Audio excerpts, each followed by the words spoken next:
Prima Donna. Now being loaded, set, ready for racing.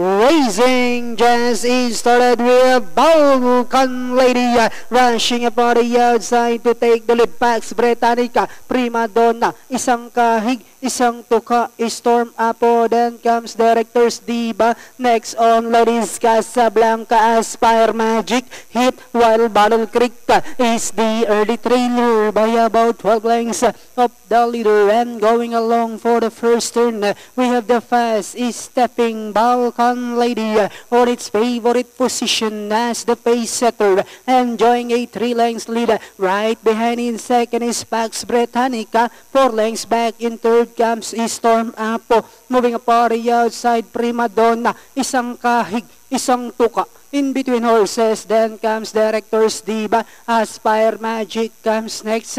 Casablanca hits second less, while Battle Creek is still racing in less. Another 4th turn, we have Balkan Lady by about 4 lengths, trying to get closer in second is Pax Britannica. Prima Donna, isang kahig, isang tuka, then comes Director's Diva, and they are now entering the home stretch.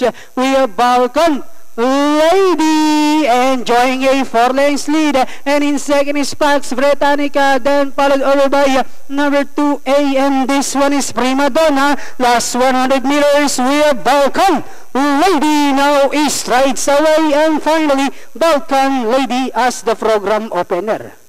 Pax Britannica, isang kahig, isang tuka, then comes Prima Donna, Director's Diva, Hit.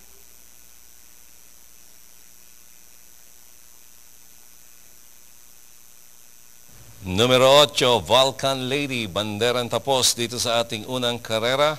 Na segundo, numero 4, Pax Britannica. Tercero, numero 5, isang kahig, isang tuka.